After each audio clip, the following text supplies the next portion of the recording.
Okay, Foot Locker, y'all got them. Y'all got what I like, but I'm finna ride down here to Athlete's Foot. Mm-hmm. Athlete's Foot, okay, but then again, Foot Action might have a little something Yeah, going on. I can see if they got it and if they got a better price. Or I might wind up getting 2 pairs from here because they saved me $20.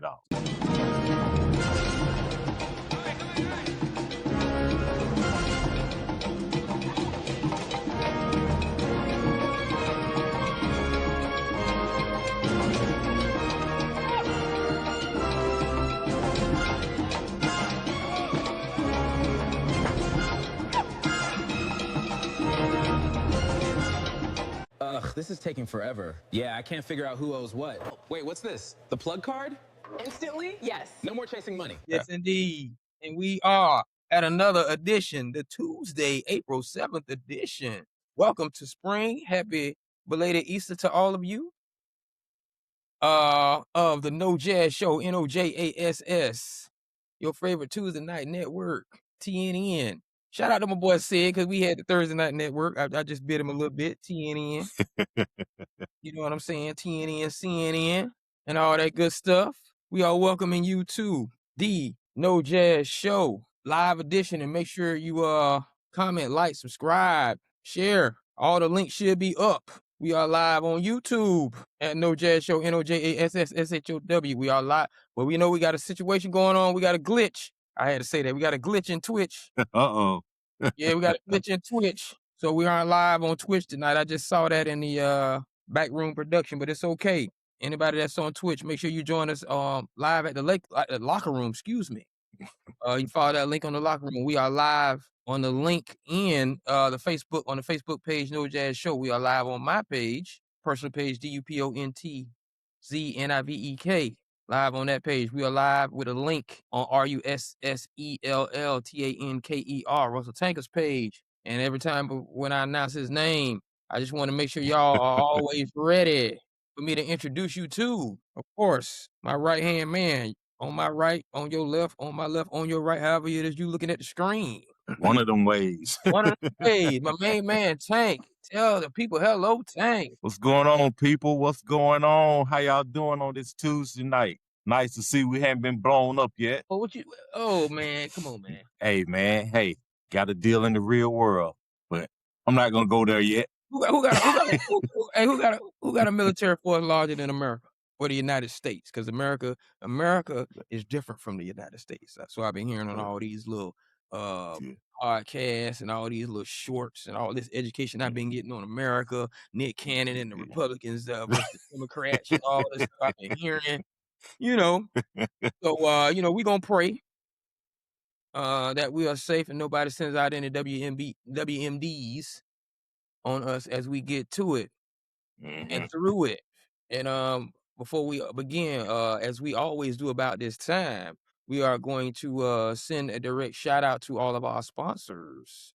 That is Bliss Brazilian for all of your hair needs. BL, excuse me. That's Bills. BLISS.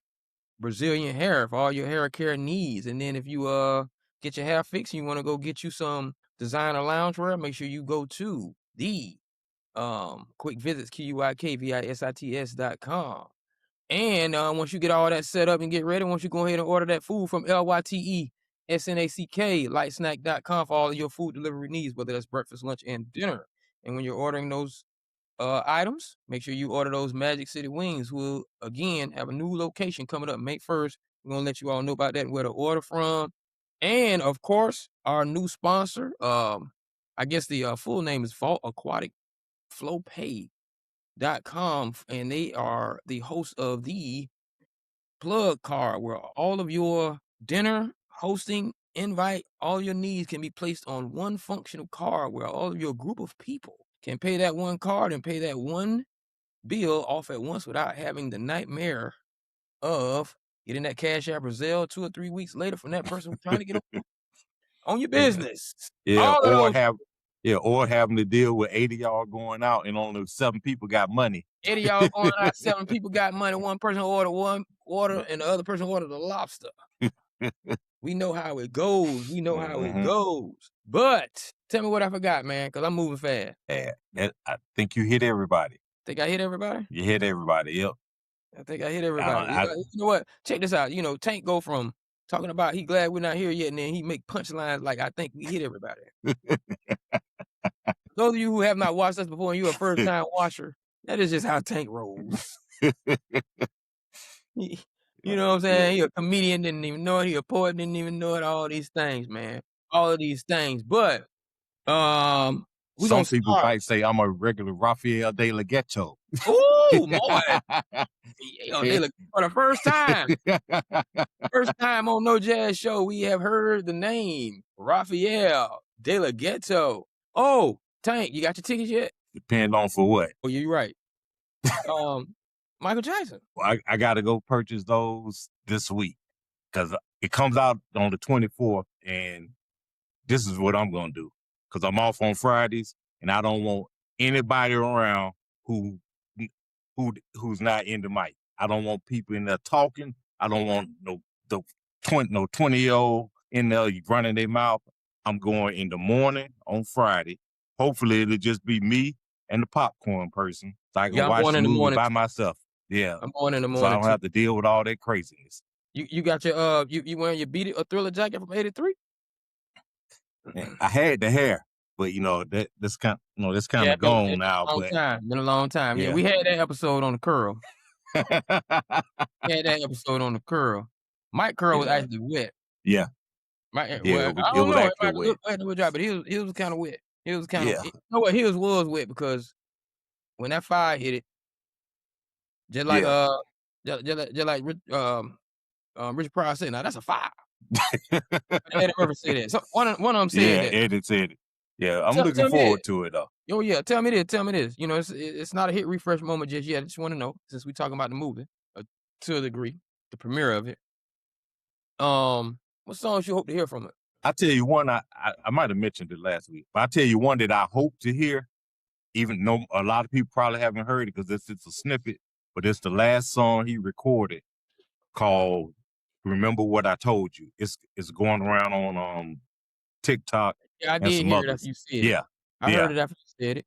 yeah. Now, I would like I to got a hear that question. when they roll the credits. When they roll the credit, you Yeah, want to my main man Maceo Hurd. Shout out to Mace. Welcome back to the Cowboys. He had a post asking which album was better, Off the Wall or Thriller. I'm just wondering what you. I I said for Off the Wall. me, yeah, I know people have their reasons for saying "Off the Wall," and I get it. But for me, Thriller. I think Thriller. Thriller because it had more no skips. I What? could listen to it. I think it had more no skips. It was more. It was only maybe one song on Thriller that you would skip, but Off the Wall had some So you that skipped the I first like. song. But You skipped the first song on Thriller. The girl is the first no, I single. like that one. Okay, No, okay. It was I all like that one. right. Yeah, yeah, It I wasn't no like that Don't one. Stop Till You Get Enough. I didn't care for Baby Be Mine. Yeah. Yeah, I didn't You care know, for that one. you can ride it, but the other Yeah, one was just so good. yeah, You know what I'm saying? yeah, Just but like I told Mace on his post, that guy, and we talked about it last week, last show. Rob Temperton was in his bag yeah, big time yeah, on, he was in both, he was on both it was albums, both. Yeah, but I think he was just really at his, in his bag yeah, and I from think it was two off different the wall. genres too. Thriller, I mean, Off the Wall was more disco and R&B, Disco R&B. and Thriller was more pop friendly, He went to and pop. really pop friendly for people who automatically say, "Oh, that's white music." Pop just means it's popular. Well, Yeah, it's popular. not, yeah, and it's not just one genre where you can just pigeonhole it. So it was. I think that's what crossed him over into being the greatest to ever do it. Oh, I and think that's what did it. like I said, Mhm. video killed a radio star. And it was, the stars were aligned when MTV hits. Yeah. Jackson being the first on there. I just think the pop and the videos Mhm. is really what separated Thriller. And like I told him, I just think if Off the Wall had the video Mhm. and the Motown 25 Yeah. behind it in some way, form, or fashion, it would have sold through the roof too. It would have really been something because the genre that it was in, because there's really not too many R&B caliber albums that get crossover into pop like that. You know what I mean? Like But yeah, I like Thriller think was R&B. yeah, but it had like a pop feel to it also. It was Dangerous was more R&B than Thriller though. yeah, Yeah, like Thriller and Bad was pop. yeah. Yeah, yeah. And I think that now, speaking of Mike, what do you think was his best vocal performance? Mm. And all, and not just solo stuff, but everything that he done from ABC up until Invincible or whatnot. The song that you think So he you like young Mike and the old Mike, best solo performance. Wow. I can't believe how these women are always wanting you to go on an expensive date for the first date. Man, you better put her in the DVs, the date vault on the plug card. If she won't go Dutch, she can't mean that much. just if you had to pick one that was like just something special that you would have to, well, he's got a lot of, but the one that you would say, man, if you want to know what Mike was all about, listen to the vocals on this one. Man, he had all them. He was like a master of 16 tracks. You just hear everything. Yeah. Wow. And that's not just solo stuff. So you can look into delve into some other records also. Off the top of my head, man, I might have to go Man in the Mirror. Okay. I might have to go Man in the Mirror. Yeah. Impactful. It was ballad. It had that was his social song. You know, that's the song I'm gonna put him up there with the Sam Cooks and the Marvin Gaye if he had to say which one it is, you know, Okay. James Brown, I'm Black and I'm Proud, you know, the song Okay. that So you taking it that way. Okay. Okay. if I'm embodying all that with a great vocal performance, I got one for you that I pun think intended, it's starting with the Man in the Mirror. mine, as far as vocal performance, it's debatable because he got so many. It's not like he Yeah, he got a lot. He has a lot. It's not like, man, he was kind of off on this song, man. And this is with the Jacksons, but he's the only person performing on backing vocals, everything. This place Hotel, Heartbreak Hotel, Yeah. all of that is Mike. All of that Yeah. is Mike. It's nobody else. It's him and Tito on the guitar. That was nice. Yeah. Now, and a lot of people probably in the chat gonna be like, "I'll be there," but that was him and Jermaine. Was that Jermaine backed him? Yeah. Yeah. With at the bridge. Yeah. I like mean, that it doesn't have to be a solo. It can be anything that he did. But yeah. Yeah. That was I'll be he there. was But I still got Man in the Mirror. okay. You know, yeah. I'm Yeah. gonna ride that out. I'm gonna Yeah. ride that out. But your question original was what song that I hope to hear? Man, that's tough. I think I want to. You know what's gonna happen. I think because it rocketed him to superstardom. I want to see how they do Billie Jean. I want to see the whole everything. I want to hear that. Right. To this day, if you hear if you can't help but to start doing. You can't help but to see it, and you can't help but to do it. See, we stand on Mike a long time now. Yeah. Intro. There was a post, and we might have to do this. When you hear the intro, no words. You hear that intro, and it's just not Michael song, but a lot of people. But I'm just saying, Michael, you know this song, and Rock With You, the snares, it just kick, and I think that's what I want. We live Thriller. We live Thriller. We done live Thriller back and forth, in and out. Maybe they can give us some things that we don't know from behind the scenes. Yeah. Hopefully that happens. Yeah. But it's on the charts for over 2 years. Exactly. I really want to. I hope they dive into leaving Motown, doing Off the Wall, his first solo project.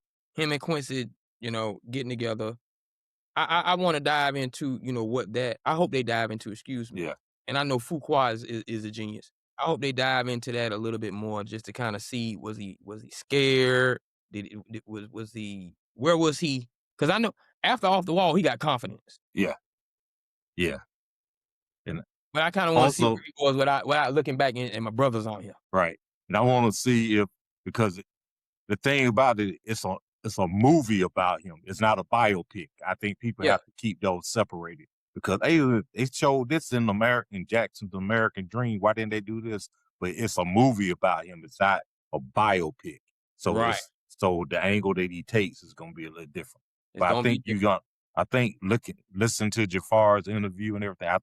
I think he's gonna capture the magic that was Michael. Or shoot, you really got to say the magic that is him, because The magic that is, yeah, you know what I'm saying? He was so magical. Mickey Mouse said, "Hey, I'll bring some of that over here." yeah, Now, speaking of magical moments, we're gonna switch to one shining moment, and we are going to congratulate the Michigan Wolverines men's basketball team, and also congratulate the UCLA women's basketball team for their 2026 national championship wins. UCLA's first as far as the women, and I think Michigan been the bridesmaid for a little while, but they were the bride in yeah. 1980, some like 24, 25 years. Mhm. So since they won. And that was actually pretty good. College basketball is definitely different from the pros. 40% shooting by both teams. You saw some defense. Definitely two halves of basketball Yeah. played. Quick question about UCLA and USC. Go ahead. Uh, do you think USC left it all on the court against UConn and just wasn't able to get back up, or do you think they were just beaten soundly by a much better team? You mean USC as the University of South Carolina? Yeah, Yeah. When you say UCLA, USC, yeah, all the viewers in California think you're talking about no. yeah. You're talking about the Southern team. They put it on them. They put it on them, and it was the unfortunate situation that everybody was talking about between Coach Ariema, Gino Ariema, and Coach Don Staley. But that's neither here nor there. That's not your question. I think what's funny? I think that game, even though they beat them like that, I think that game was tough because I don't think they had anything left for the championship. Yeah. I think UCLA, they couldn't hang with what UCLA was bringing, so maybe that UConn game was the championship. it was their championship, and it was a little tougher than they thought. She puts out for Coach Don Staley. I think she's still on the verge of what you said is, I think it was last episode in regards to her Mount Rushmore, being on the Mount Rushmore of coaches, doesn't have 100 wins. And then Yeah, it's just one 1,000 of those wins. things, man. Mhm. 100 career wins. It's one of those things where sports is like, Dusty May said it, man. He said, we got like 48 hours to celebrate this game before you all are looking at me like, whatever you done for me lately. Right. What you gonna do next? Yeah, You know? it's fleeting. I mean, you win it and it's great, and after that, it's like, all right, we already did it. Now what are we gonna do going forward? You can't rest on your laurels. You can't, and it's not a thing of, hey, we defended champs. Well, hey, every year it's not the same team as it was last year. Somebody's gone. Somebody new is on. It's starting. Somebody else is gone. So, hey, you starting all over. Like they say, that title, hey, that's great, but it's in the past. It can't do nothing for you today or tomorrow. Yep. And look at what me, uh little shameless plug for North Carolina Tar Heels. They went outside of the family and hired Mike Malone, I think that's his name, of the Denver Nuggets, assistant coach, to be the North Carolina head coach because of the new trend in basketball with NIL and you're switching players in and out. Unlike, grooming players from freshmen to now, you've you can start because the senior, whoever, is not in front of you anymore. Um, be, because he's used to the NBA style of the domino, plug and play, Turnover. Yeah. the turnover, the high turnover rate, in NCAA basketball, and actually all of college sport, well, the two major ones, that's going on. We got to check baseball out. I wonder if they're suffering from that. But nevertheless, that's why they hire him. These are the things that happen in this new era of 25-year-olds playing money ball. Yeah, it's just still crazy to me. Still Still crazy. crazy and it's one of those things, because a lot of times people say, well, when if you get older, you start talking about the way things used to be, and now it's changing. You got to change with the times. But at the same time, you still look at it and say, okay, at the age of 23, at the oldest, is when you should be finished with your collegiate career, as opposed to 25, 26, and 27. Hanging out. Yeah, and I want to see if it's going to happen. If we're going to start seeing guys with 6 and 7, 8 years of eligibility to play basketball. Well, like we said, COVID gonna change that to a degree when you start getting at 6 and 7. I think that's why COVID. But I think medical red shirts and red shirts still may have you lingering around at 5 and 6 years. Yeah, You because know? remember, you can play your 4 years, then you can go to grad school and you're eligible for another year as well. So you Right. got guys who will go and get their 5 years, and sometimes I don't know. And I think with the NIL, that money is getting where guys will decide not to leave and will try to do whatever they can to stay by hook or crook to stay for another year and get that check if they're getting paid well compensated already. I got a question. Once you turn professional in any sport, do you lose amateur status in the sport you didn't play? Nope, because you can remember, because I don't think they've changed. Remember, Chris Winkie played professional baseball for years and came back to Florida State and played football. Right. Yeah, and he was he was a professional, and Dion was playing professional baseball when he was at Florida State. Man, maybe that's a Florida State thing. But when he was playing at Florida State, he was in the It's a Miami thing too. AAA Shout out team. to Kenny Kelly. Yeah, yeah. So he was playing. He was in their farm program, but he was a professional. But he was still playing corner for the Noles. So you can go pro in one sport, but still be an amateur in another, which really is crazy to me because hey, either you're getting paid to play or you're not. But with NIL, it really cancels that out if you're one of the people who's fortunate enough to be getting NIL money or getting substantial NIL. Name, image, likeness, right? And we're gonna get on NIL, but we just Mm-hmm. kind of hit into this with the question that I just proposed. I'm throwing out names: Julius Peppers, Antonio Gates, Tony Gonzalez. Who else? That would have been going. Graham, That would have been going Graham, football. Jimmy Graham. Jimmy Like Graham. you could have played like you establish a pro name. Mm-hmm. And name, image, and likeness is you're good. We can market you. Mm-hmm. So your marketability coinciding with your playing skills can get you money. Mm-hmm. So if the new generation of Antonio Gates, Jimmy Graham say, okay, I'm gonna run this professional football I see thing where you're going. Mm-hmm. for a little while, and I'm still a grown man. I'm about to go out here and play with some little kids. Mm-hmm. Grown man strength. I'm about to ball out for 2 years on some NIL and get paid for it. See, it's different now. You're getting paid for it. Yeah. And you might make a decision, say, hey, you know what? Free agency is not treating me like I want to be treated. Julius Pepper, let me run on back here to North Carolina and get on the squad, give me some NIL money, become marketable and, like, you're still eligible. You still have eligibility left. I didn't You know hadn't graduated. I didn't know Carson Palmer ball like that out of California. Yeah. You can. I mean, they again, like we always say, they've got to put something in there to stop certain things, stop loopholes. Because you're right, somebody can decide to do that. Say, hey man, this thing ain't working for me.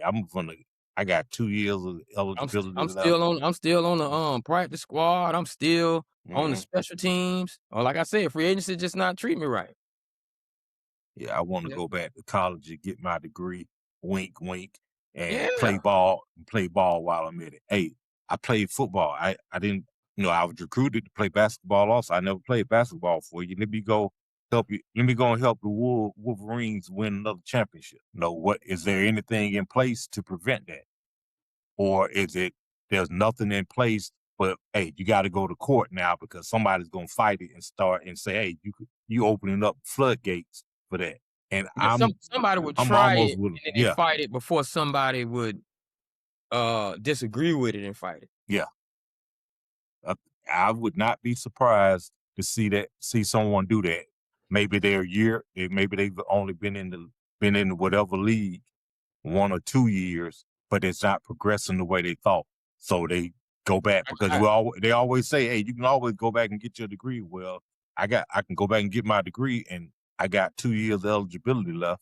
Hey, can I play? Remember the outlet was your favorite U.S. Well, that wasn't the outlet then, but Canada, and then your Impact Star was good in Canada amongst that competition. But NIL money could probably pay you more than going to play football in Canada if you can go back and play basketball or whatever sport you doubled in college with the eligibility, to play. That's very interesting. And somebody who would have been a candidate for that if it was now Ronald Curry. He was Mr. North Carolina in basketball and football in high school.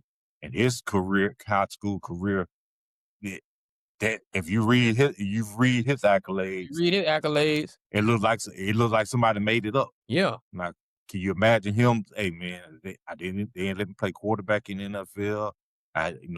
They moved into receiver.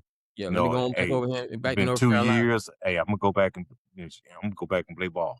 I'm gonna go back to school and play basketball. Is there anything out there that's keeping you from doing so right now? Not okay. Charlie Ward probably would have lost his status because he played both, but Allen Iverson, even though the trouble is what got him to Georgetown, if he would have had his way, he would have been playing football.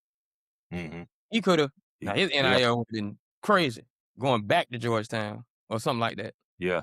I'm just waiting to see when it actually happens, when somebody challenges it. Somebody is watching. Somebody's going to do it. Somebody is watching the No Jazz show. Let me tell y'all something about this show. We make wheels turn. We make wheels turn. And there's a lot of segments on the 30 episodes or so we've done. Just go check us out on YouTube. Go check us out. Go look at all those segments. We've said some things, and we want our kickback. Because this is probably the first time somebody's thought about it. And I just want to make sure y'all know. I want to see who's going to do it. Who's going to do it? Because it's real out here. They're giving out millions. Most definitely. Yeah, most definitely giving out millions. And I'm going to tell you somebody else that wants some millions, and he's sitting out. Dexter Lawrence. Yeah, the side by side. Dexter Lawrence, New York Giants. He's defensive tackle, right? Yeah. He was holding out for his bread. Had that he wants to be traded. You know what? I don't want to say nothing, man. But I don't think he has Yeah, I don't. Shout out to Kenny Clark, but I'm just saying. I put him beside Quinn. Yeah. He wants his money. He wants to get out of there and not just money. He wants to go somewhere where he thinks he's gonna win. And I guess he's like, because he's 28. Yeah, so he's like 28. So I guess he figures, hey, I don't know how long it's gonna take before Jackson Dart develops into an elite quarterback. And what's gonna happen? But they've got a good nucleus on offense, good trio with potentially. With Neighbors, if he's healthy, damn, Neighbors coming off injury, Scatterbo coming off injury, and they're young coming off injury. They're young, and Dart coming off injury. But that's Dart coming off injury. But I think he's ready to win now, and he's probably looking at it saying, "Hey, I don't know. I'm 28. I don't know if I got more than 3 years left." But I don't know. I don't think they're going to trade him. Harbaugh's not going to trade him. Yeah, I don't think he. And gonna give him a good trade, right? And how good is Lawrence if you pick him up, and if you don't have a very good to dominant DN playing there, or another D tackle playing next to him, depending on what defense you're running. Is he worth going out and trading? Because he's a former first round pick. Is he worth giving up a second, a first, or a second, or 2 2s, or 1 and a player? Is he worth that? And if so, what team is he worth that to? What's the young man? What's the young man from Penn State that was the first pick? Yeah, exactly. I want to say Amir Gibbs, but I don't think that's right. Yeah, that's that. You mixing Jahmyr Gibbs with but he's something like that. Yeah. I'll be over there trying to negotiate with, because that's gonna impact him. Yeah. Like, I need you up front to tie up some people. Yeah. I need you to tie up some people for me. So yeah, he might want to. Yeah, so he wants to go somewhere and win, and he might. Remember, Myles Garrett said he wanted to go somewhere and win too, and they said, "Hey man, he got this 40-something million a year. You want to stay? Yeah, I can stay. I think I hang with y'all for a little while." Right. Yeah, like Eddie Murphy did in Trading Places. Yeah, I think I can hang with you guys for a little while until they gave me money. So, money for these players, so for most people, it changes how you feel about certain things that you say that you're tired of. If they tell Lawrence, like, what if we give you 30 a year? Okay, I think I can deal with the Yeah, Giants for yeah. for a couple Yeah, more yeah, that years. cold that New York cold get a little warmer. Yeah, 30 million, most yeah. definitely. But what do you think he could wind up? Where do you think he would be a good fit, and you would actually see his impact if he was traded somewhere? Well, the defensive tackle, since football has progressed, um, is not as fancy a position, and I think he plays more traditional Yeah, DT, he's not a high sack guy at all. not a high side guy. So and that's what I want. Mhm. So, I think Green Bay would consider it, looking at all those pass rushers they have, and the situation they got going on, losing people, and they want those pass rushers to be impactful. Um, I am NFC East is known for like trading within their circles. I don't know who Washington has, but I think no, I'm trying to think Mhm. Houston. That's Houston's got two monsters getting out the quarterback from that line also. But I'm saying, So, do they have the 2 but months DT? Like I know they have those yeah, pass yeah, rushers. yeah. See, I'm just talking about somebody gap, That make would him eat more some space up. enforceable. Yeah, See, yeah. that's what I'm trying to think about.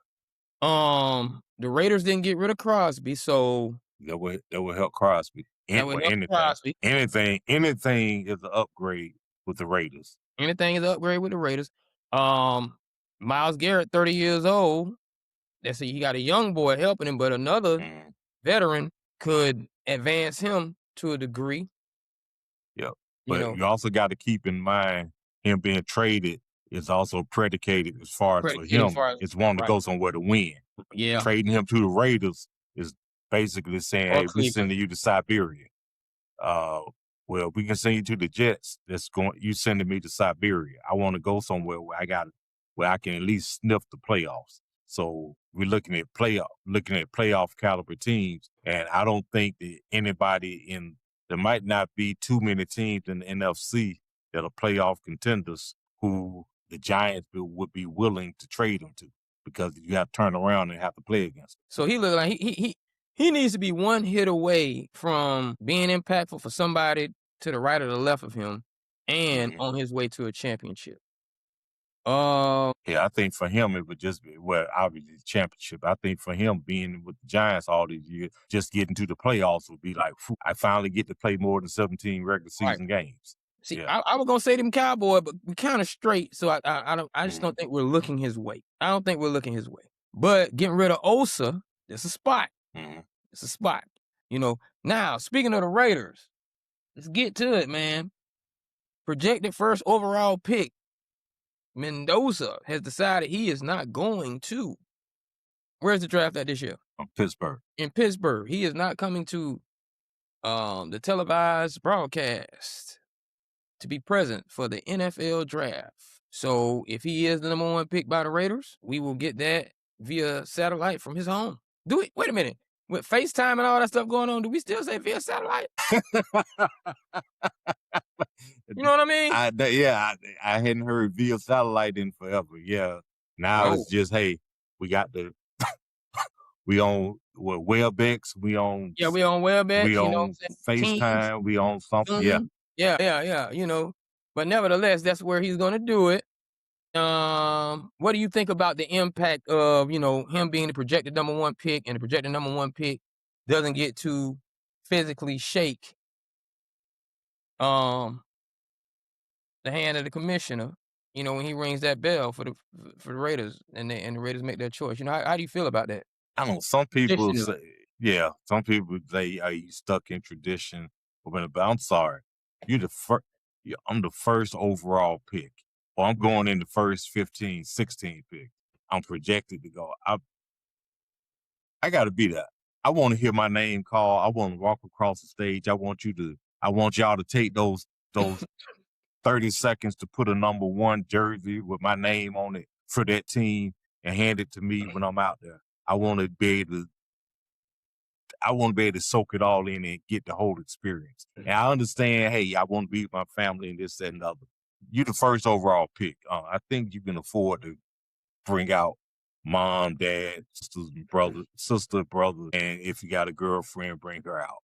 I mean, I really don't need all the aunts, uncles, cousins, and everybody I hung around all that because, hey, let's face it, all those people who are around you right then and there, happy for this, that, and the other, they also trying to figure out how much money they finna get from you. Cause hey man, I shared that moment with you. I know you're gonna give me something.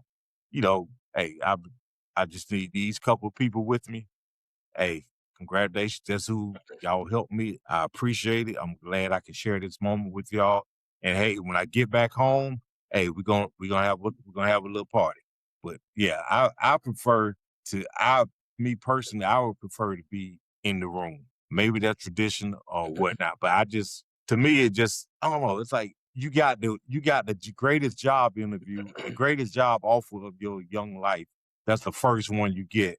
I would like to be there to say, hey, yes, even though the GM is not going to be in New York, because as soon as they call your name and you do all your pumping circumstance, either at home or in Pittsburgh, yeah, you got to go. They say, all right, you don't make a fuss.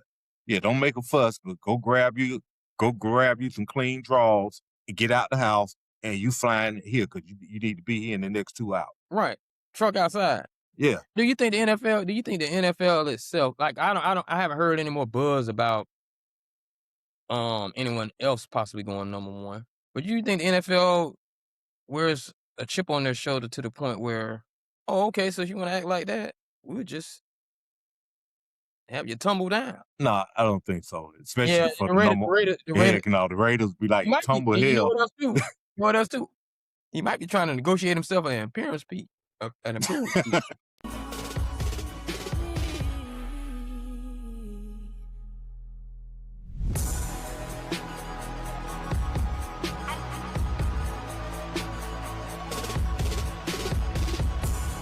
right, man, we'll get you. We got $1 million in the briefcase. Yeah. Come on to the show. Yeah, I just think that it looks good also for when they call your name for you to be there. I just think it does. It's all for me. It's the equivalent of you just graduating from college and you decide you're not gonna go to hear your name called and get your diploma. You just tell them to mail it to the house. You know what, man? When I graduated mail it to the house. I don't really want to go.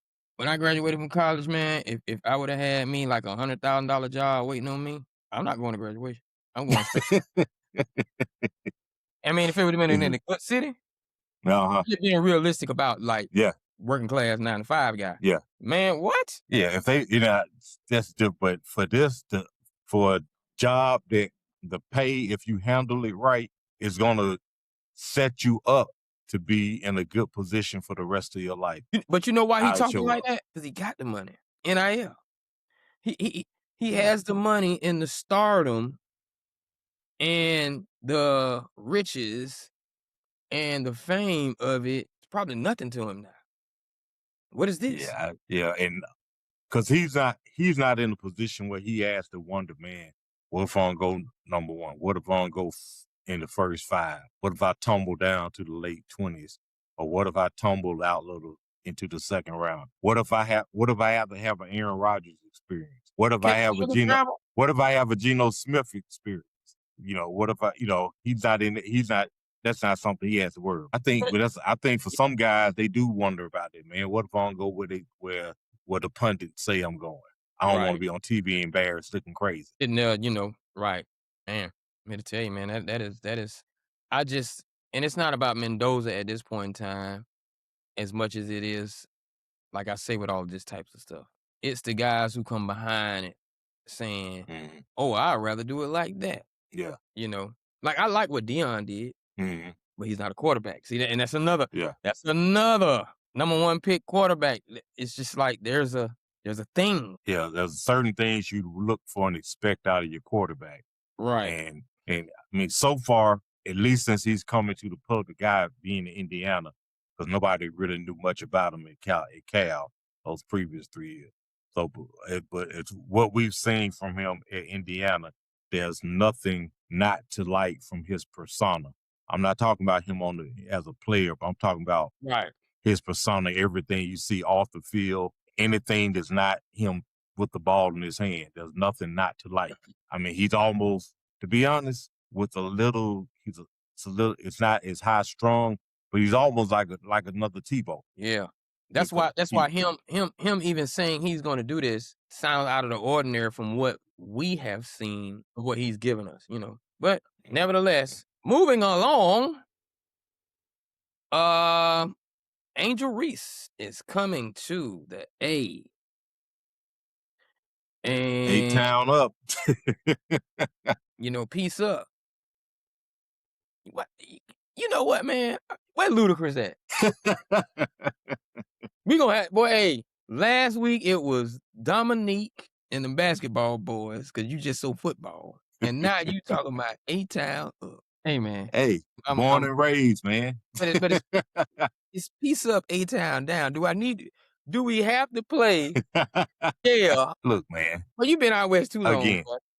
hey, I've been gone 10 years. What You you been expect? gone, boy. But yeah, I think that it's just curious to me as far as what they did as far as trading her as a 7th overall pick after only 2 seasons, and she was an all-star both years. It's like, okay, why would it would make you wonder why would they trade her? Atlanta's happy to get her for the culture, really, but Yeah. and I think her personality is gonna fit in well with the city. Now, how she performs, I don't know, but She I is who she is as a player. yeah.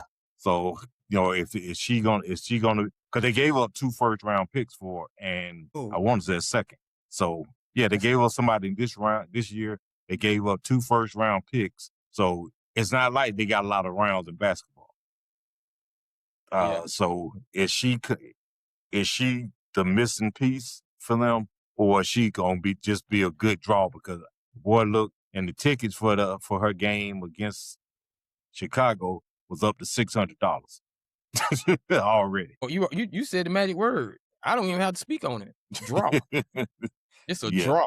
Hey, she plays basketball, but I just think this is the WNBA's version of let's get our faces in better markets. Mhm. It's what it is, you know. And you're right. She's a draw.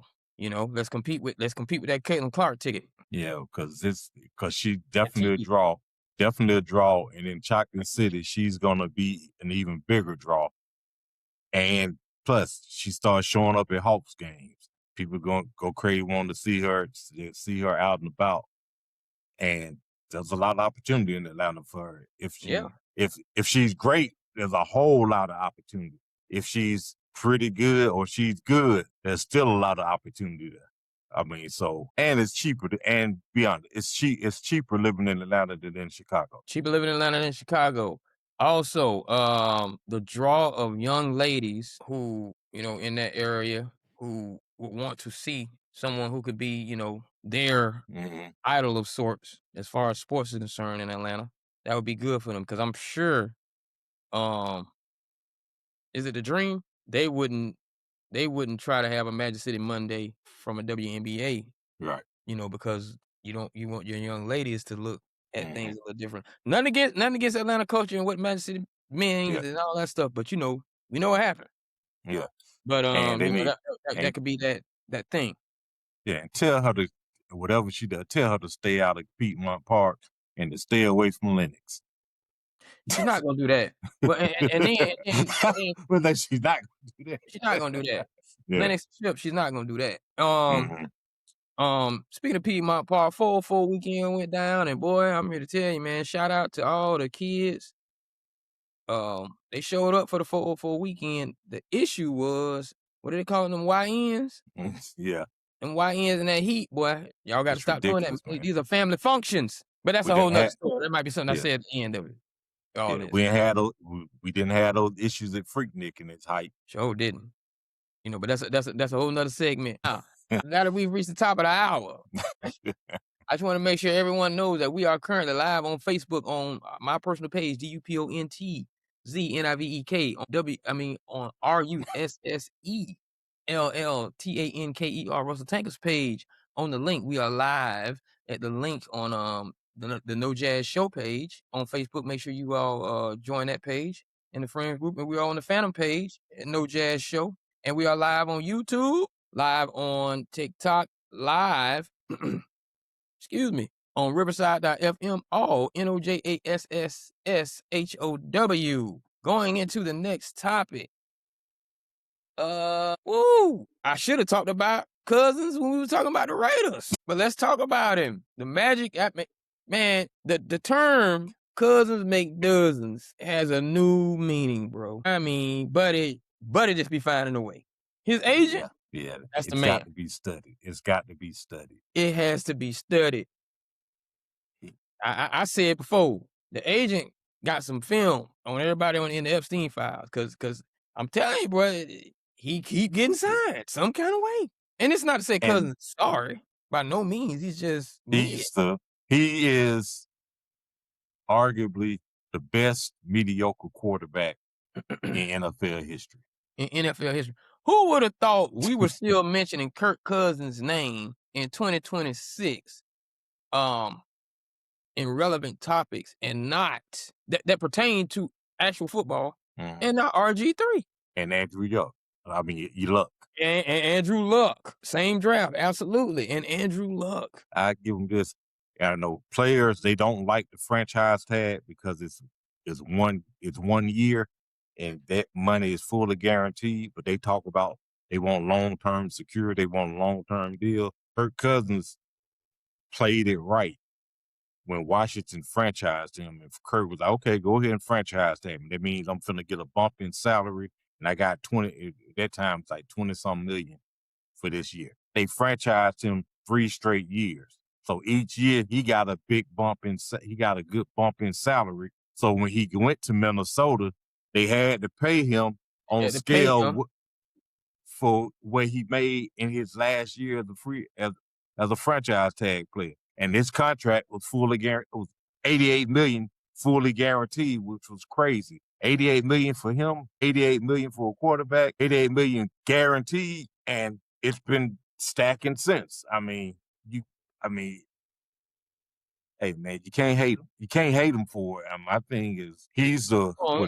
I need to look at something right quick. You keep going. He's made the 4th highest amount in the NFL in history of anybody.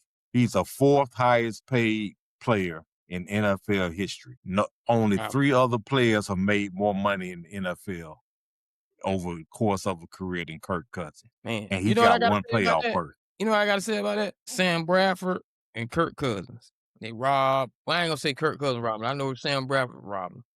But my point is, shout out to you because you my boy. Looked out for me in Tallahassee as a youth. Charlie Ward, they just didn't like you, man. Like they just like you should have just been. If they didn't like you that much, you still should have been 2nd round and just grace, just been chilling in the NFL. Yeah, but the story is because he wouldn't commit to saying, "Hey, I want to play football." That's the story that is out there. That's why he wasn't drafted, because he didn't say, "Yeah, I want to play football." And he would have. I mean, if he had, we say this about a lot of guys, but if he was in today's game, it would have been a little different. It would have been a little different. Still only that's 6. He's 6 years prior to Vic. Yeah. That's pretty long. Yeah. But Cousins, my thing with Cousins is this. I think they got him because they wanted a veteran quarterback. They wanted a veteran. He knows the system because he played under him, so he knows the system. And hopefully he's willing to help mentor Mendoza when he's there to let him bounce questions off of him. Because, hey, I know you work with coach, you know the system, you played in it. I can ask you questions that maybe I couldn't ask the coach because you've actually had to do it, as opposed to just being the person who drew it up. And what do you think if he winds up being the starter? If you think to start at least to start the season off, or if he winds up starting the entire season, is that good for Mendoza? Bad for Mendoza? Was it good for the Raiders or bad for the Raiders? I'm gonna tell you. It all depends on Genty. If Genty can have a comeback year, well, a better second year. I'm not gonna call it a Mhm, comeback. That was his rookie year. If he can have a better second year, a good running back can help a veteran quarterback tremendous. He helps a veteran quarterback more than he helps a rookie quarterback, but they still help rookie quarterbacks along. So, first 8, 9 games, if Mendoza is progressing in practice and Cousins is mhm, starting and Genty is doing his thing, they could be looking at something special moving ahead.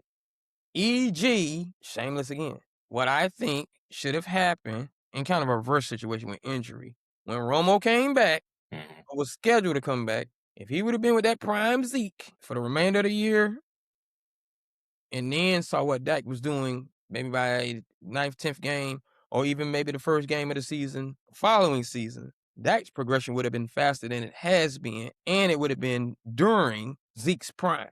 So that's what I believe. I believe Genty is the catalyst for everything that you're talking about. How well he plays could do a lot for a veteran QB and a QB in waiting.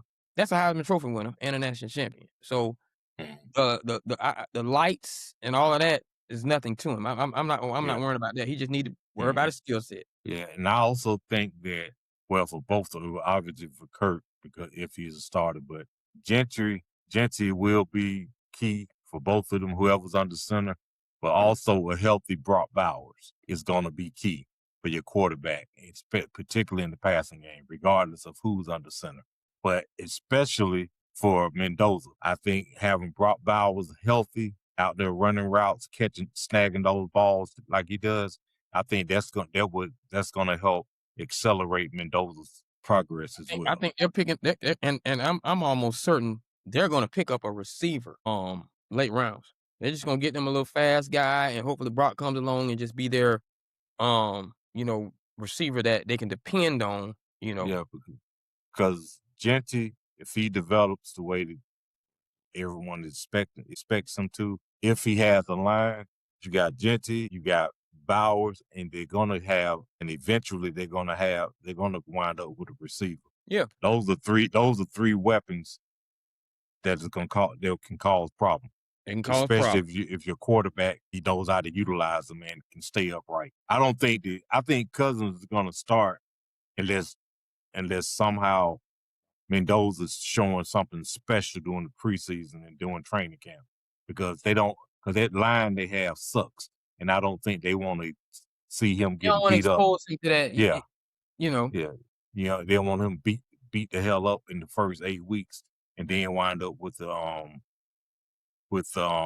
David Carr, with Jeff George syndrome, where you gunshot because you got beat up as a Got rookie. beat up so much. Right. Hmm. What's the Patrick Mahomes, um, Chargers, QB? Herbert, Herbert. um, Bo Nix. Hmm.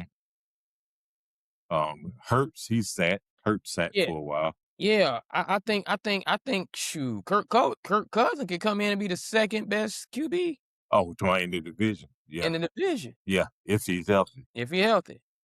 Mm, And I was going to see, but no, they picked up the Seahawks guy, and the Chargers do have a nice little running back, and the Broncos got a nice little running back. The AFC West gonna have. I'm yeah. gonna check out AFC West rushing yards. That's gonna be something interesting to watch. I think they're gonna be run. They're going to be running that ball this Yeah, season. yeah. And I think Knicks he's gonna be unleashed a lot more this year They're gonna also. unleash him. Oh yeah, they're gonna unleash him. I do see that. I do see that. Um, and I'm staying in Atlanta to a degree. Kyle Pitts has signed a franchise tag. What do you think about that? It tells me that he wants to be in Atlanta because I think he might have been people who would be interested in him because last year when they started utilizing him, you started seeing that, okay, I think I can see why he was a first round pick. And I think they want to see him. It's a new coach, so they're gonna want to see what he does in the full season, and I'm sure they're going to utilize and feature him more than he has been before. And if he puts up 1,000 yards, gives you 8 touchdowns, I think then they're going to say, Kyle, hey, here's a 4 or 5 year, here's a 4-year deal. We want you long term. I think I he likes think, the NFC South too. I yeah, think he likes NFC South football. yeah, I think he's on a if he does what they want him to do What him to do? this year, I think he's going to be there long to get a 4-year deal and a nice size contract. And it shows commitment or being wanted, that he's wanted by the Falcons. And it also shows the Falcons, hey, I want to be here, because he could hold out and say, no, I'm not signing that unless y'all give me a long-term deal now, or y'all let me go. I So don't be surprised. He could. It's just his impact doesn't have holdout. yeah, I You mean, hold he be over his skis, but he could. Yeah, He could potentially do it. But his agent probably told him, look, that might not be a good I'm gonna be real with you. idea. Sign that franchise tag, Yeah, ball out, and then we can get the real long term money yeah. next year. Because up to now, you ain't done enough to do that. You might free agent market, or the people wanting to trade for you, that might not be what you thinking it's gonna be. Yeah. You could wind up with the Dame Jets. Calm down. You know what I'm saying? Yeah. Sign the franchise tag, run on over there to American Deli, get you some wings, and let me handle the rest. Yeah. Yeah, that's what I say about him for the most part. Moving on to basketball, and we're not going to talk about the Memphis hotels. Gonna let it go. But as far as the NBA is concerned, I think LeBron probably has about 2 real good years left in him. And what I mean by that is, if he hasn't decided to retire and hasn't made an announcement, he's going to probably more than likely do a walk. Mhm. And if he hadn't made an announcement, that means he's gonna try to make the full year again, then make the announcement, and then get his walk. So I'm gonna say 2. Mhm. So that's just my guesstimate. Who do you think is the next Excuse me. of the NBA, and have they established it? Um, Once LeBron retires, who you think is the next face? No, from a Atlanta standpoint, a lot of people probably thought that the big deal was going to be, but he's gone now. They traded him. A lot of people thought Trae Young might have been somebody who you could market out there, but but to me, from the outside looking in, looking way out, I haven't heard or seen a whole bunch of talk about any young guys who are like, man, he could be the next big thing. It's like they're all guys who've been around for a good while. I can't recall hearing anyone in the conversations or seeing posts or anything about the next guy up. I'm And gonna if they don't have a next guy up, that's a problem for the league, because whose jersey or whose shoes do you think that you just need to grow out and get now, because he's really be something. I'm gonna take this current rookie class out of the equation because they were hyped up and they were giving them they were saying that they were gonna be better than 1984. This is 1984 draft class, 1996 and 2003. Those are the tops that Mhm. all had the names, that became, that's your Jordan, that's your Kobe and AI, and that's your LeBron, Carmelo Wade. You know what I'm saying? The next Yeah. regime. Those are those names. Now there were some guys in the middle of that, but they held their ground and they stayed years. Though a lot of those guys, I only believe one projected in the top 5 made it out of the Sweet 16 this year. Correct me if I'm wrong, Chad. I think that's it. So I took them off the board. They may do something, but you couldn't even get Yeah. the thing going in college to make us, fall in love with you there.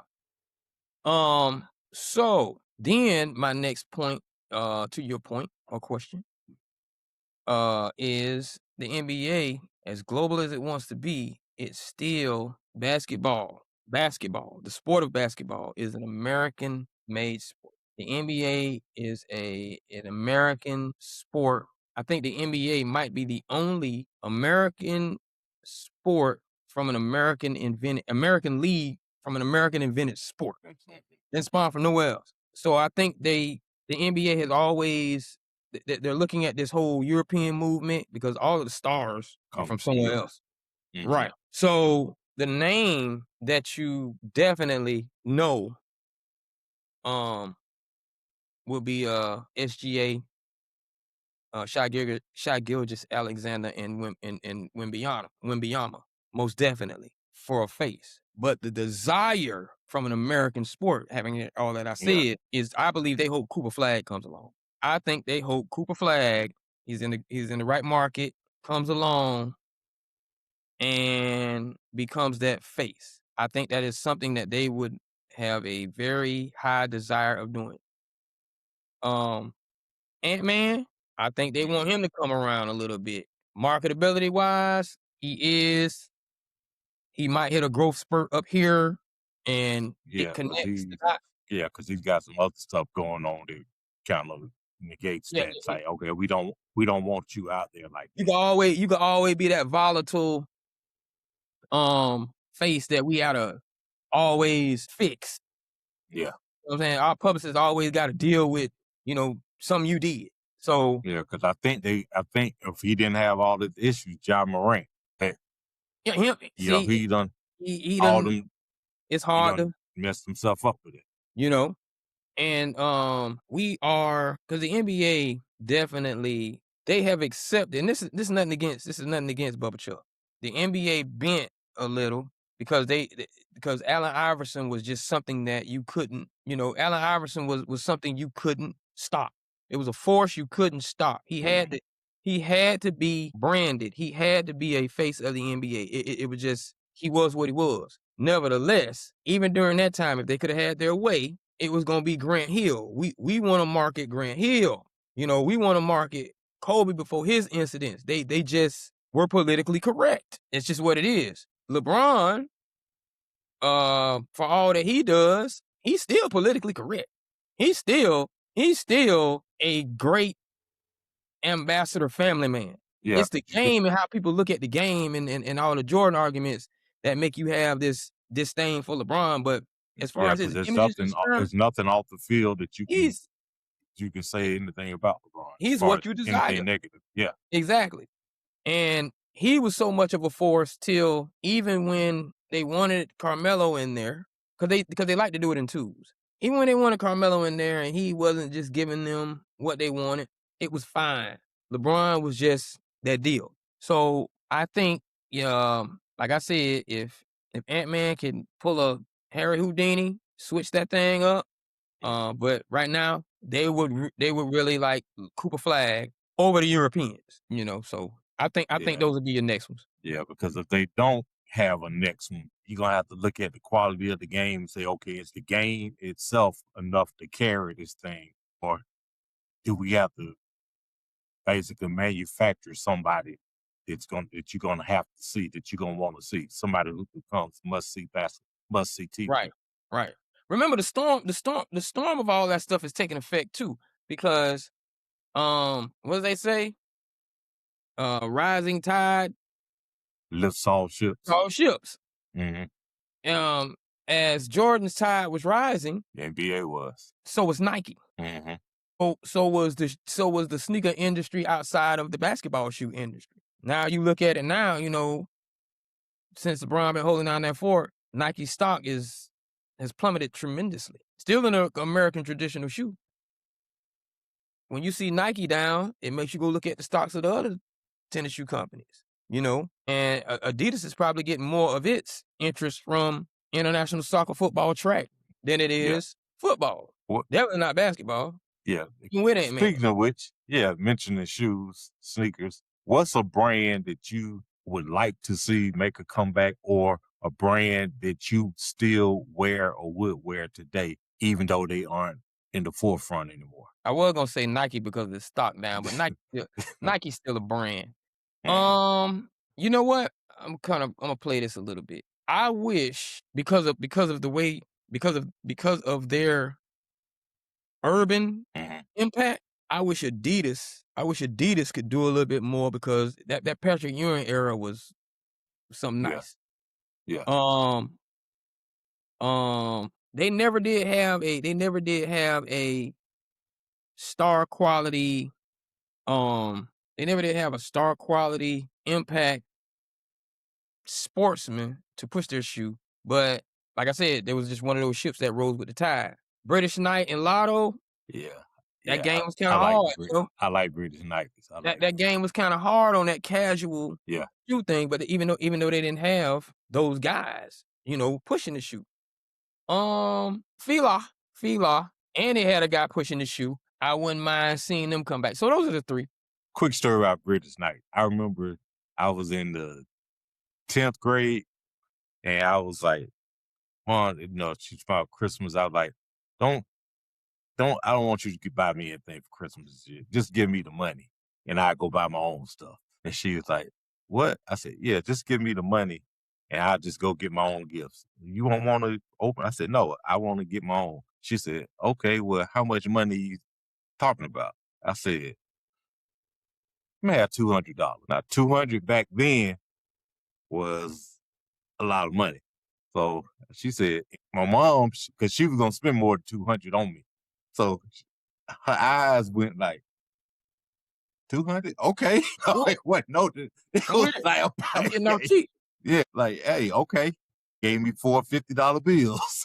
And I went up to what was North Lake Mall. I bought me 2 pairs of British Knights. They were $50 a piece. Now, these are designer tennis shoes back then. And it's $50. $50 was a lot for some tennis shoes, as opposed to just $250 that people spending now. Right. I got 2 pairs of British Knights for $100. And you remember, I think they call them the Johnny Carson shirts, the Adidas. Yeah. I bought 2 of those. One was red with the gold, and the other was blue with the blue and white. I bought those for $50 a piece. I spent $200 on 4 items, and I was just happy as I could be. My mom, she was like, she saw what I got, and she was like, "That's all." Yeah, she said, "You happy with it?" I said, "Yeah, I'm happy with it." So I had 2 pairs of British Knights for $100 and the Johnny Carson shirts for $100. That's what's up. Yeah, but again, in her mind, she was probably saying, this dumb boy don't know what he's doing. Let me go and buy him some stuff, because after he wear them shoes 2 weeks and wear them shirts twice, he gonna be like, I ain't got nothing. Right. But you know what? That's Yeah, a mom. That's a mom, and she gonna do that anyway. Shout out to the moms. But let me tell you something. And I'm touch on another point. Since you're speaking on your mom, like my mom was low key. I don't want to say my mom was a sneakerhead, Mhm. but she could pick them out. Like I trust her to go get me some sneakers. Like sight unseen, because Oh, she you would. a I game. couldn't do that. Now my mama Yeah. kind of had a sneaker game. My mama kind of had a sneaker game. She wasn't bad now. Like it was almost like, even when I was picking them out, Mhm. there was like a level of oh yeah, them right. There's a level of approval. She would even, what I'm saying? Like my mom, she wasn't no slouch. Like she touched on the Nikes Mhm. when I was in the 1st grade, when everybody probably was still Puma, maybe. I don't know what was going on, but I had the Pumas too. But I'm just saying, like she was always trend setting. She always allowed me to, like she could pick out some sneakers, man. I give my mom credit on that one. Like she know what she's doing on the sneakers. Well, you had good. I couldn't let my mom pick She out had a the good eye. sneakers. She would have came back with some Buster Brown sneakers or something. I couldn't do that. I couldn't let mine. Hey man, my mom could pick out a badass pair of Pro Kids. Yeah, but I would like to see Reebok make a return. Well, I would like to see Reebok really the young do man something. from Arkansas signed, because Allen Iverson is on his I think he's at the age where they're about to give him his money, and they also gave him an ambassador's job, and he signed the young man from Arkansas, I believe, and he's going to bring back the questions and the answers in the Okay. updated version. So I Yeah, think that'll be that'll cool be from good. Yeah. perspective. Now, Yeah. the other point I was about to make too, when you said North Lake Mall, you got to bring back the mall. That's where the issue lies with the sneakers. The Mhm. online game and the buying them online, that's convenient. But the nostalgia of trying them on at the mall, seeing them on the rack, Mhm. that pushed something in the game to another level. And I believe when the mall diminished, you just saw the sneaker game kind of from a stock standpoint. Yeah, because it's nothing like going to the mall to pick out the stuff. I mean, I still don't care for online shopping. I'd rather go and get my stuff Right. because that at There. least I know if I get it and I don't like it, I can take it right back. I don't have to wait 10 days or 20 days for an exchange or to get my money back. I can go right back down the street and say, hey, these didn't fit right. I need another size or I need my money back. So they do need to bring the malls back. Bring them all back. 'Cause I'm gonna tell you what you miss. Even though you can shop for your choices online, there was still something about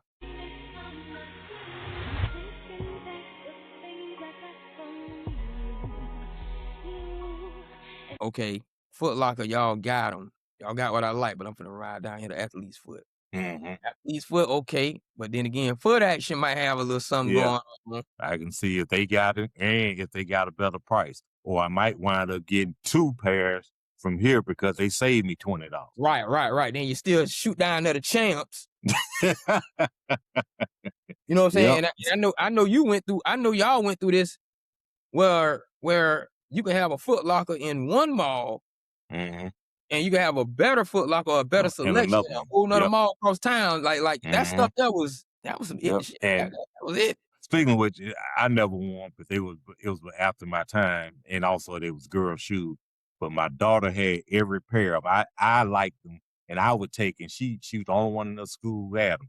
But they're talking about possibly bringing back those pastries that the Simmons sisters had out, Oh, and my daughter. We were talking about, man, if you had somehow kept all those shoes, they might have had some value now. and right. Then you still shoot down to the champs. You know what I'm saying? Yep. And I know y'all went through this where you can have a Foot Locker in one mall Mm-hmm. and you can have a better Foot Locker or a better And selection another at a one. whole nother Yep. mall across town. Like that Mm-hmm. stuff that was some Yep. shit. And That was it. speaking of which, I never won, but it was after my time, and also there was girl shoes. But my daughter had every pair of. I liked them, and I would take. And she was the only one in the school who had them. But they're talking about possibly bringing back those pastries that the Simmons sisters had out, Oh, and my daughter. We were talking about, man, if you had somehow kept all those shoes, they might have had some value now. and they might have some value. Every time one of those shoes came out, she Yeah. didn't have to say, hey, can we go and get them? I would take her up there to get them because I like buying them for her and seeing that she liked those, and she was the only one that had all those. So, yeah, so I think those would be some nice shoes to come back for the ladies and for the girls. Yeah. And maybe, and I'm not taking anything away from the rappers, Mm-hmm. but maybe bring the shoes back to the athletes. You know, it was cool. It had its time. You know, we're the only ones buying the shoes, so you think we should be making our own shoes? Yeah, but as you can see, the law of diminishing returns Right. happened, and it happened fast. You know, and I think that took something away, you know, from all of that. But at any rate, let's move right along. Oh, we should have went. I'm gonna talk about this because we got some time. We got a little bit of Mm-hmm. time. The NFL QBs since 2021. Why have they diminished so? These first round picks, These first round picks. I think that because they're not being developed in high school first and foremost. Well, let's start with Pop Warner. They're not being developed there. It's like, hey, well, you the best athlete, inflation. You can throw the ball the furthest and you the fastest. So you're gonna play quarterback. Even though that might not be your best position. But because you can do that, we're gonna get the ball in your hands. You get to high school, okay, you just keep doing what you were doing Pop Warner, because especially if you still can throw the furthest and you're the fastest on the field or one of the fastest. And they go on to college. They don't develop these guys. When they get to the NFL, they aren't developed. They just been getting by on their natural ability. You think about it. It sounds stupid when you hear them saying, hey, we got to see if he can take the snap from under center. What you mean you got to see if a quarterback can take the ball from under center? That's like trying to saying, hey, well, we need to see if the running back can take a handoff. Those are basic necessities and basic things you have to be able to do to play the position. I should not have to teach you how to take a snap from under center. I should not have to pigeonhole the game into doing the things that you did well in college. And for me, it's not just that, it's that spread offense still. A lot of these guys can't run a quote unquote pro style offense because they've never taken a snap under center. They've never done anything but spread, and I think it's stymied their growth. Now you get to the NFL, you got to try to reprogram them, and hopefully they catch on quick, because if you drafted him in the first round, if by year 3 he's not showing anything, there's a possibility he's not going to get the year 4. You might just cut him or trade him. You might Justin Fields him. You might who's the other guy? You might end up he might be in the Rosen from the Cardinals, who they got rid of after 1 year. You know, a lot of these guys mess around. They don't allow them patience to develop either. They want it now, man. Well, so-and-so came into the league and they want it right away with him. So why are we not doing that with him? Well, he went to a better team. He's got more stuff around him, or hey, maybe he's got better coaching, or maybe he's just better at the position, at least at this time, than the guy that you got. You got a guy who's more of a project, as opposed to closer to being a completed product. So I think that you got to have a quarterback coach for all of these quarterbacks, not just in the NFL, but also in college. And you got to spend time developing them so that they have the fundamentals. Because a lot of them, they come in and you got to work with them on fundamentals.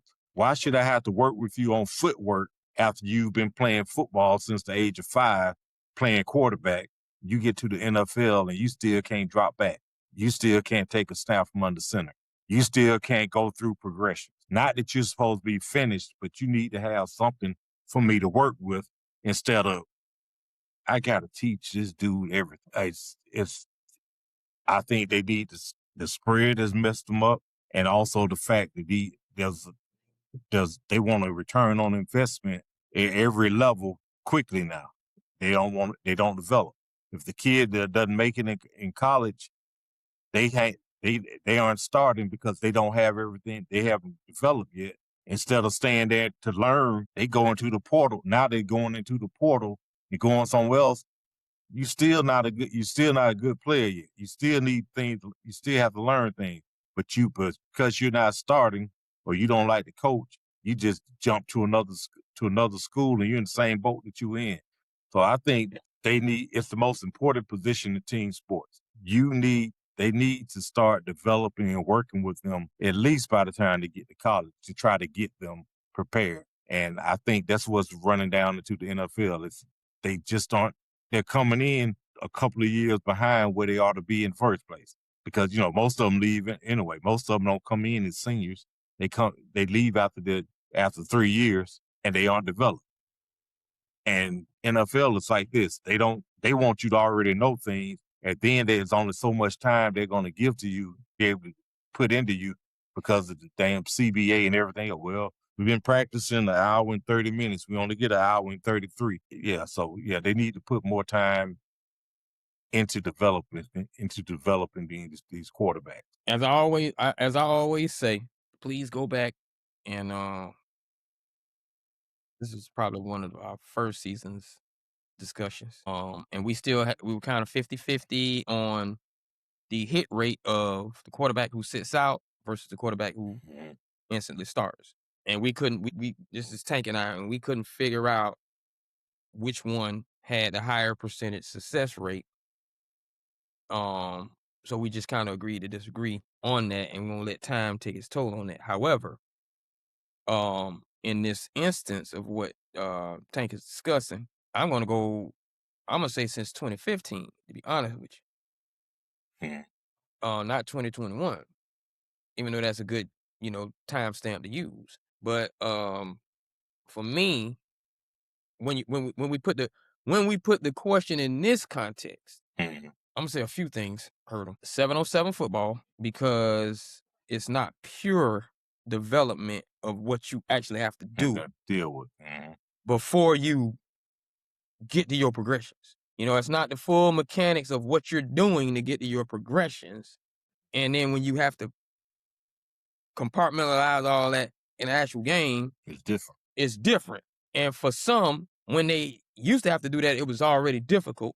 Now you've had this free reign game, and it's even more difficult for some. I'm also going to say the 7-on-7 game developed the wide receivers more than anybody, and the DBs to a degree, but the DBs have to learn how not to touch you. So my thing is, you get to college and you go to one of these top universities, and one thing that has not changed about the NFL and football itself to a degree. The quarterback is still going to get all of the glory as the individual statistical guy from that offensive team standpoint. You have to really dissect football to say, if the running back didn't do this, that play action wouldn't have been there. If the wide receiver wasn't doing this, or the slot guy wasn't doing this. But what I'm saying is, when you get to Ohio State, when you get to LSU, when you get to Alabama, when you playing at Texas Tech, when you playing at University of Miami to a degree, FSU, with all of these world-class guys on the outside, that's making you look, University of Florida, that's making you look like you better than what you are. You get to the league, he's not that good. Exactly. The development of the wide receiver and the wide receiver still, they're different, but I still don't like to give them too much because you can't touch them. They got free reign, but with that free reign in college, you gonna get some graces because that cornerback might be a freshman playing against a wide receiver. That cornerback might be a 3-star playing against a 6-star. You're going to feel like you're doing something you're not supposed to be doing. And I believe that is what's affected these quarterbacks. And go back to your point with the OTAs. If the lineman can't learn to block, whether that be run blocking or pass blocking, in your OTAs, because you don't want them out on the field too long, you don't want them risking injury, you don't you can't get those reps in to learn those pass coverages. I wonder how many linemen know pass coverages as much as the quarterback does, as they used to back in the days. Remember, Peyton Manning is arguing with Jeff Saturday. With Jeff Saturday about how the play goes. That's not what you do. That's usually an argument set aside for a wide receiver and a quarterback. Mm-hmm. But when did they have that argument? 2008? It was a Super Bowl year. Yeah. I think it was 08 or was it 06? So we talking almost 20. That's a lost art.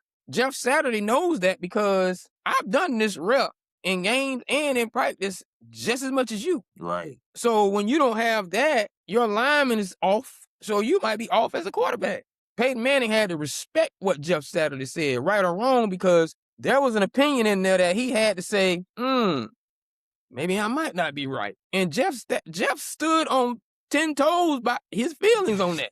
Yeah. No, you're not all pro. I'm all pro too. You're not right.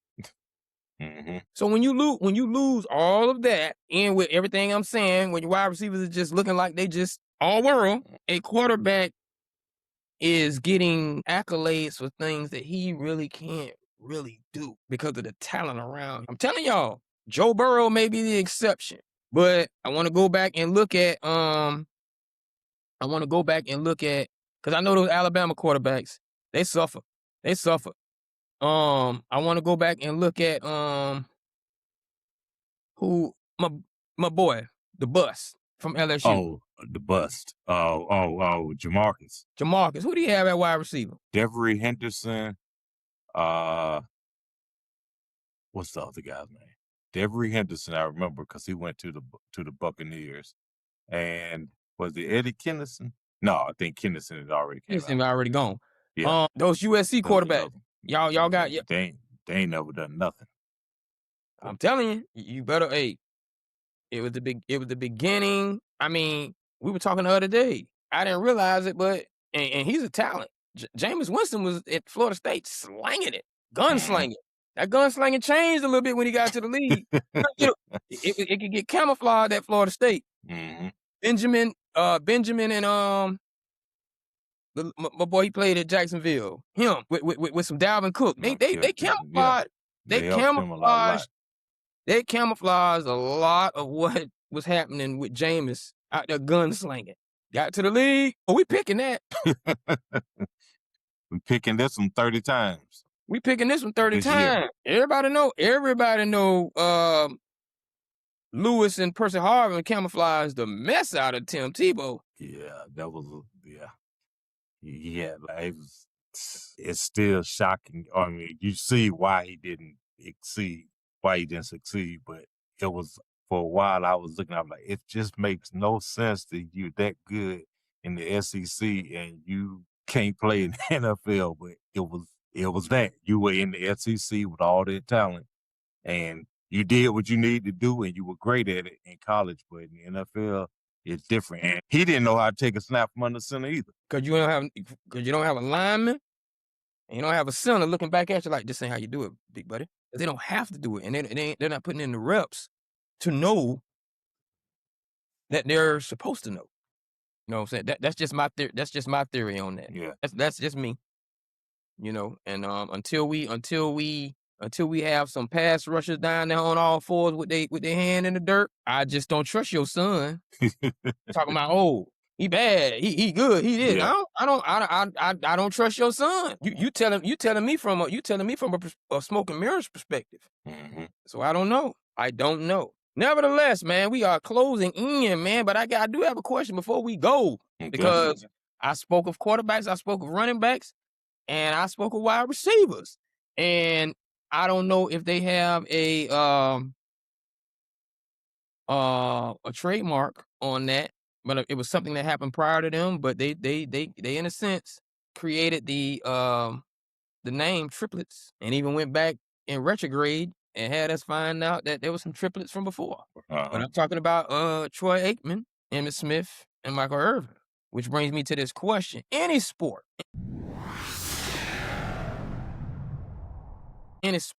what are your top 5? How you put it? Well, in a category. In a category? Yeah. Yeah, your top 10 trios in a category. Yeah. Right. And when you say in a category, are you saying in a sport? Anything outside of sports too. Outside of sports, wrestling, R&B. Yeah. Oh, okay. Oh, now I know I got 5. All right. So we'll start. These aren't in any particular order. This is just I'm giving 5 and he's giving 5. Right. So I'll start with mine, then you go with yours. Hold on. If you got something to say about it, type it in the comments. Put in your 5. I don't want to hear you saying, well, why didn't you mention? That's for you to do. Go ahead, Tank. All right, trio, triplets. I gotta go with my first has got to be the Gap Band. Oh, my first has got to be the Gap Band, and this is just out of 5.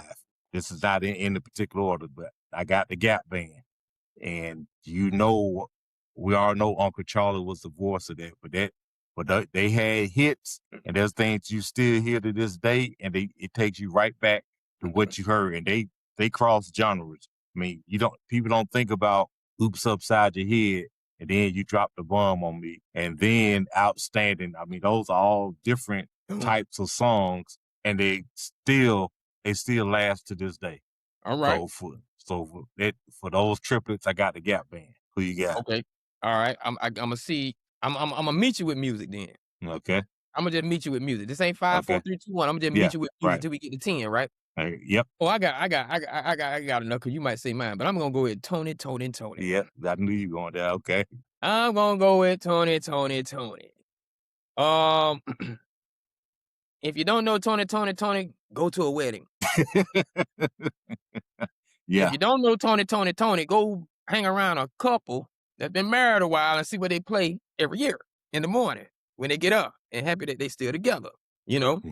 And before T.I. told the ladies that they can have whatever you like, Tony told them whatever you want. Girl, you know I can't provide. So it's plenty more.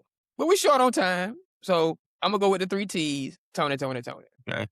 And I got the first 3 in this trilogy: Star Wars, The Empire Strikes Back, and the Return of the Jedi. Talk to me. Those three, and to this day, you can see the difference in special effect quality, but they, at the same time, the storyline and the special effects, they still hold up.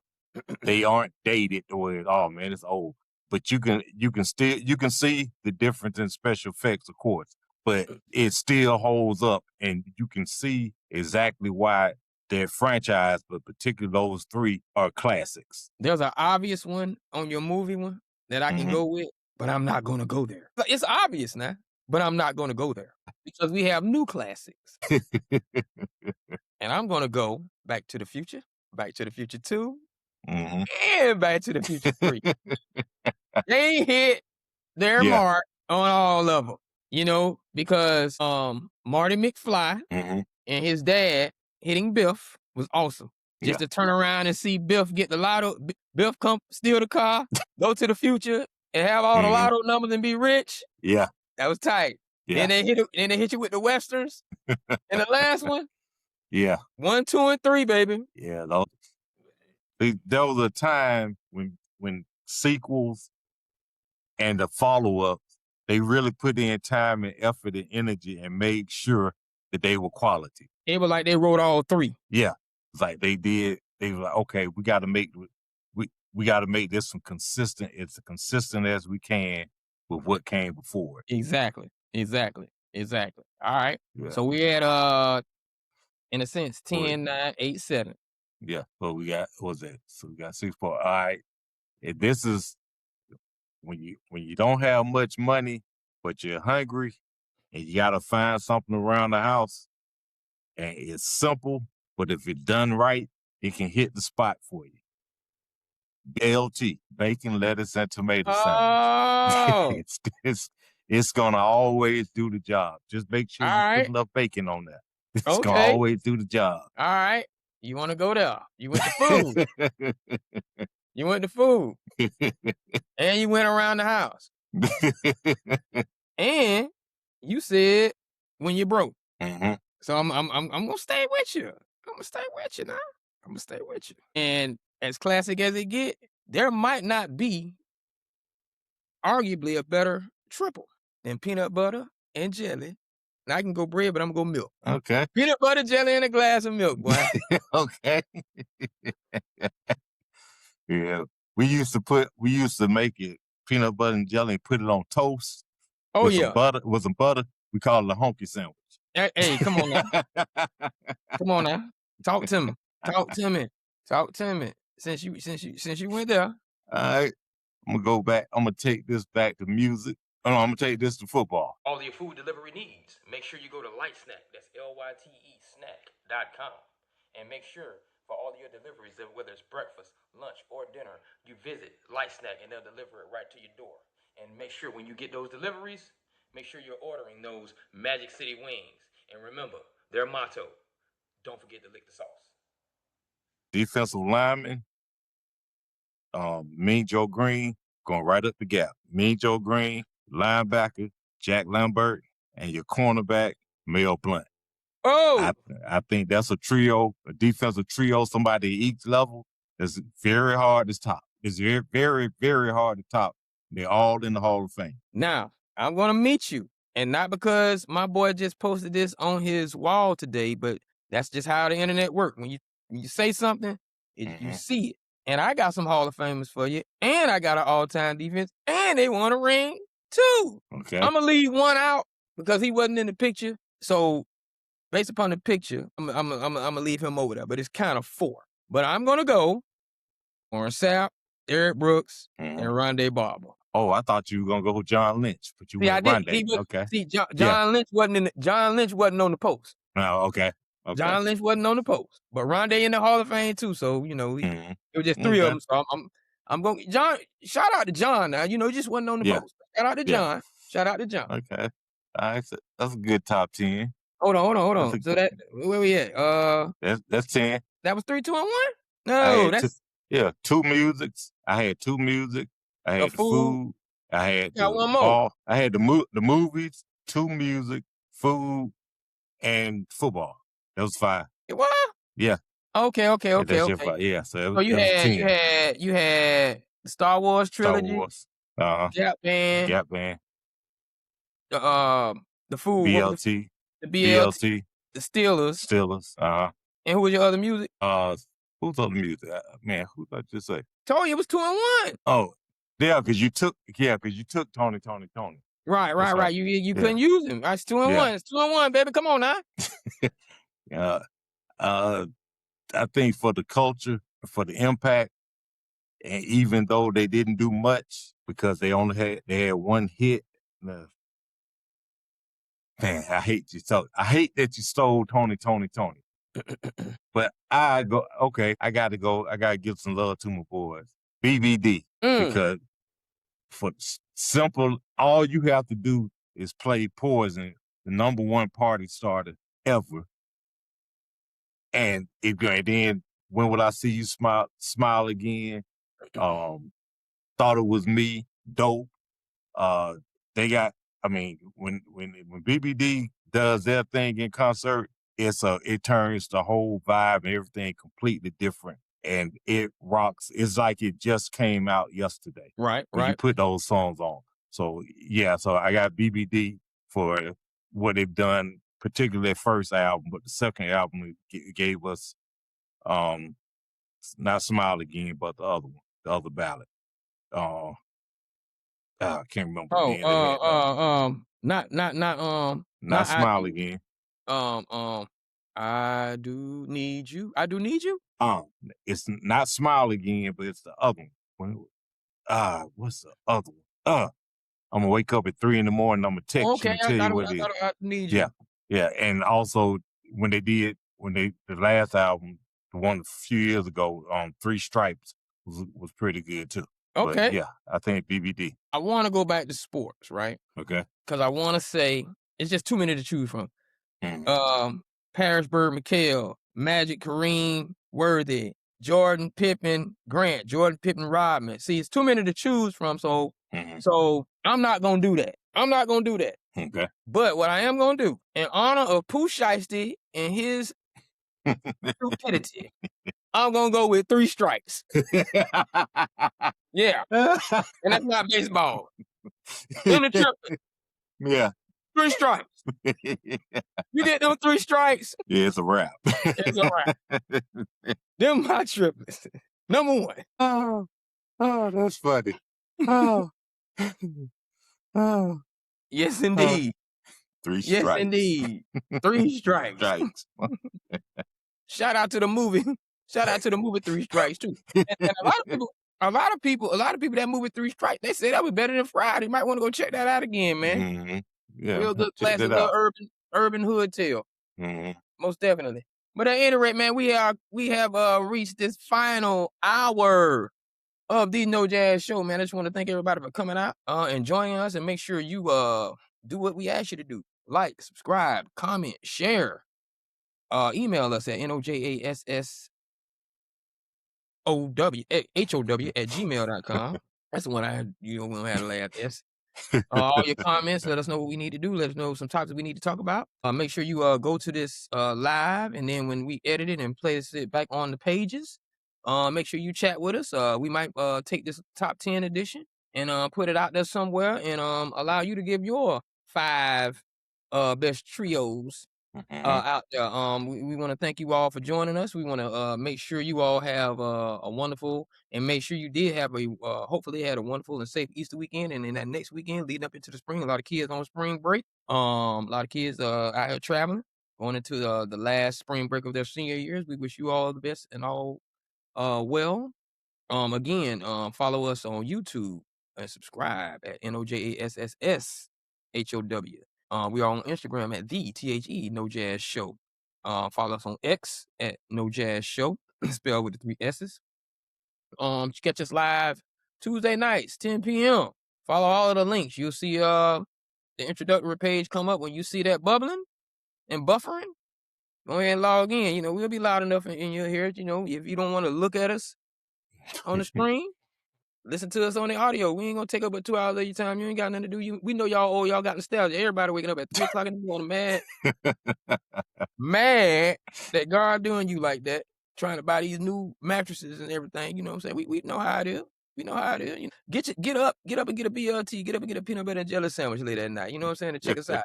You're gonna be up doing what you do, rather than just be scrolling on the phone doing nothing. And before we go, I just want to ask Tank if he has any last words, because he has some choice first words. Since tacoed out and called a ceasefire, I'm gonna leave it alone this week. But Okay. but my last words, just be a quick story, a little trivia. Okay. Something that might win you some money one day if you ever in a contest or whatnot. Oh, okay. I know what it is. I Yeah. forgot the reminder, but go ahead. Yeah, and you can also call it or hit refresh because we do blend sports with entertainment, with music, and Oh yeah, with music and exactly. with movies. So This whole segment was a hit refresh. yeah, This so whole show. But go ahead. real quick, I'll take you back to November 16th, 1969. The Detroit Lions a few years earlier, they drafted Mel Farr and Lynn Barney, who became an NFL Hall of Famer. They were both all pros at the time. They were hanging out with this guy who was, I don't want to give you his name. I just give you his initials, MKG. He became friends with them because they were all in Detroit. So he became friends with them, and they started, like I said, they were hanging out, and they managed to get this guy, MKG. They managed to get him a tryout with the Detroit Lions. He did the tryout, and it didn't work out. He didn't make the team. It wasn't a good workout or a good tryout. But Mel Farr and Lynn Barney, they did this favor for their friend, and this friend had a movie coming out that was called The Ballad of Andy Crocker. And if I'm not mistaken, this is the only movie that MKG ever played in. And most people have probably never heard of or seen this movie, The Ballad of Andy Crocker. I'm not going to tell you that it was a good movie. I'm not going to tell you that it was a bad movie. I'm just going to say it was released on TV, but I'm just going to say it's not a very popular movie, even though MKG is a very popular person. So his career as a football player, obviously that didn't work. His career as an actor, that didn't work. So fast forward to January. Let's just fast forward to 1971. After that movie came out, this person decided he was going to be a singer as well. So this person was a singer, and he went on to record one of the most impactful and important soul songs, R&B songs. Well, we used to call it soul songs, soul music in history. The name of that song is What's Going On. It's Marvin, I can't remember his last name, Gaye. Now, you're probably wondering, what does Mel Farr and Lynn Barney have to do with Marvin Gaye other than getting him a tryout with the Lions? Now, if you listen to and can recall the beginning of What's Going On, the talking between the guys, that's Lynn Barney and Mel Farr talking. And if you listen, you hear them say, man, what we going to do this? Man, we're going to the Super Bowl. Yeah, man, we winning the Super Bowl. If you listen, you hear them talking their stuff and talking about, hey, we're going to win. And it's Marvin Gaye. Now, they also sang background on that song. So you have Mel Farr, Lynn Barney from the Detroit Lions, who got their friend Marvin Gaye a tryout with the Lions. He was also in the movie Ballad of Andy Crocker. So those are two things he tried that didn't work out for him. But of course, we know what he became as a singer. And he returned the favor by having them on the background, singing background, and also being the dialogue that you hear at the beginning of a classic song by the name of What's Going On. So, hey, take and do with that as you will, but they might win you some trivia money one of these days. That's what's up. That is what's up. And that is, if you place that question right, there's some trivia money. Now, for my last words, I got some trivia money too. A lot of y'all might not know this because of when this city started for you. And I just found it out recently. But I want to get his name. I know his name, but it's the other guy. All right. Lately, I believe it's on the All the Smoke podcast. Shout out to all the podcasts going on out here. They had this urban hero legend athlete on there. And his moniker, he went by the name Super Crip. And he also was like this big time basketball player who actually, if I'm not mistaken, maybe he went to Auburn. I'm not sure. And I think he might have played 1 year in the league, but a lot of people knew him. And he actually said that he played the game. Rapper the Game said he played basketball with him, and he played against Carson Palmer. That was the name that came out, right? Mm-hmm.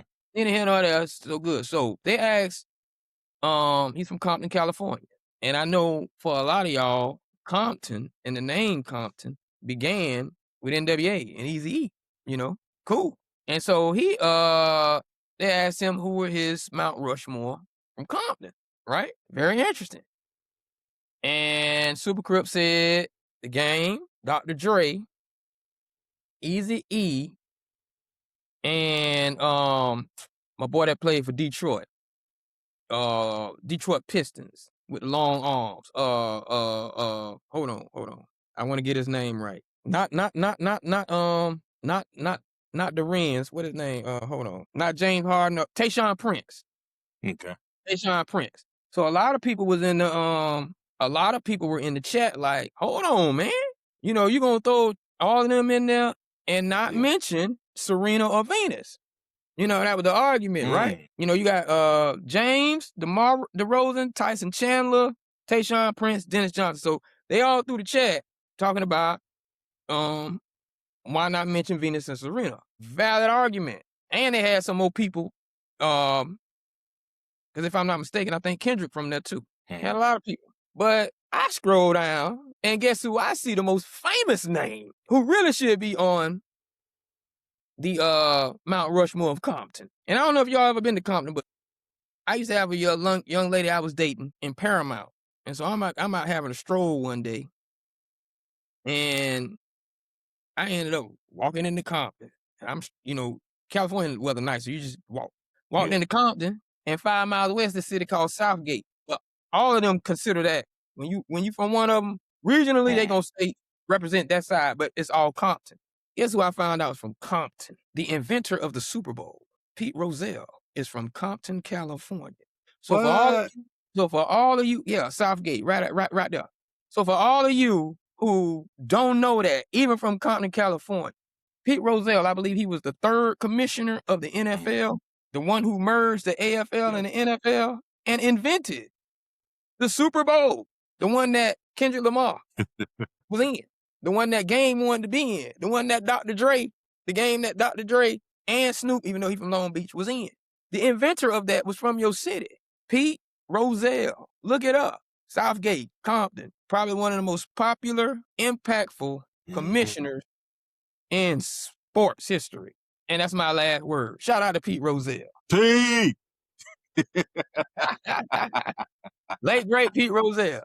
But at any rate, this has been the No Jazz Show. Thank you all for joining us. And as we do about this time, all the time, Tank, salute these people. We are out of here. See you next week, Pete. Oh, Petey Pete, rolling down Crenshaw.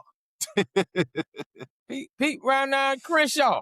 Now that might be South Central. But at any rate.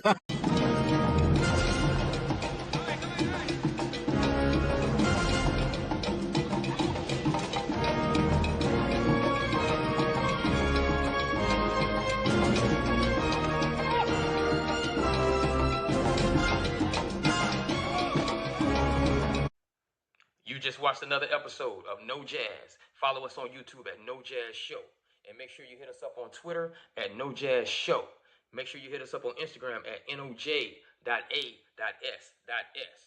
Follow us on Facebook, on our Facebook page at No Jazz Show. All right? See you soon.